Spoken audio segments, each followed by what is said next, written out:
एक बार की बात है, एक छोटे से गांव में सासू माँ कमला और उनकी बहू मीना साथ रहते थे। कमला बहुत सख्त मिजाज की महिला थी और मीना को अपने ससुराल में रहना कभी कभी मुश्किल लगता था। मीना एक सीधी सादी लड़की थी जो अपने पति और परिवार के प्रति बहुत समर्पित थी, लेकिन सासू माँ की बातें और उनकी अपेक्षाएं उसे अक्सर परेशान कर देती थीं। कमला को हमेशा लगता था कि मीना काम सही तरीके से नहीं करती और इसी वजह से वो हमेशा मीना को डांटती रहती।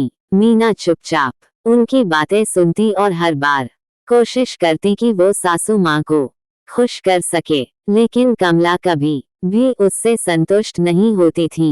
एक दिन गांव में एक संत महाराज आए। कमला और मीना दोनों ही उनके प्रवचन सुनने गईं। वहां संत महाराज ने एक कहानी सुनाई कि कैसे एक सासू और बहू आपस में प्यार और समझदारी से रह सकते हैं। उन्होंने समझाया कि सासू और बहू का रिश्ता एक माँ और बेटी जैसा होता है और इसमें एक दूसरे के प्रति प्रेम, आदर और समझदारी की जरूरत होती है। प्रवचन सुनकर कमला के दिल में कुछ बदलाव आया। उन्होंने महसूस किया कि वो मीना के साथ शायद बहुत कठोर रही हैं। उन्होंने निर्णय लिया कि वो मीना के साथ थोड़ा नर्म व्यवहार करेगी। उधर मीना ने भी सोच लिया कि वो अपनी सासू माँ की हर बात को दिल से मानेंगी और उनके साथ अच्छे संबंध बनाएंगी। धीरे धीरे कमला और मीना के बीच का तनाव कम होने लगा।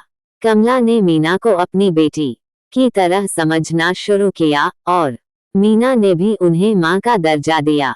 इस तरह दोनों के बीच प्यार और सम्मान का रिश्ता बन गया।